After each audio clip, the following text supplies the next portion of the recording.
புரட்சித் தலைவர் எம்ஜிஆரிடம் பழகியதைப் போலவே நடிகர் திலகம் சிவாஜியுடனும் மிக நெருக்கமாக பழகியவர்தான் மெல்லிசை மன்னர் எம்.எஸ். விஸ்வநாதன். அப்படி நெருக்கமான நட்பு இருந்தபோதும் சிவாஜி பிலிம்ஸ் நிறுவனத்துல எம்.எஸ்.வி. ராசி இல்லாத இசை அமைப்பாளனுதான் சொல்லிக் கொண்டு இருந்தாங்க. நட்பு வேற, தொழில் வேற என்பதில் இருவரும் தெளிவாகவே இருந்தனர். அதனால் சிவாஜியின் அதுபோன்ற விமர்சனங்களுக்கு எல்லாம் எம்.எஸ். விஸ்வநாதன் எந்த காலத்திலும் கவலைப்பட்டதே இல்லை. அப்படிப்பட்ட ஒரு சூழ்நிலையில்தான் புதிய பறவைக்கு இசை அமைக்கக்கூடிய வாய்ப்பு அவரை தேடி வந்தது. தன்னை அந்த நிறுவனத்தைச் சார்ந்தவர்கள் எப்படி விமர்சிக்கிறார்கள் என்பது பற்றி எம்.எஸ். விஸ்வநாதனுக்கு தெரியும்.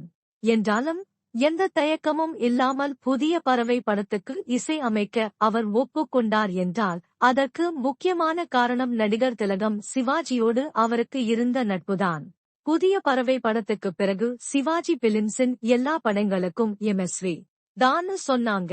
அந்த அளவுக்கு புதிய பறவை படத்தில் எல்லா பாடல்களும் வெற்றி பாடல்களாக அமைந்தன.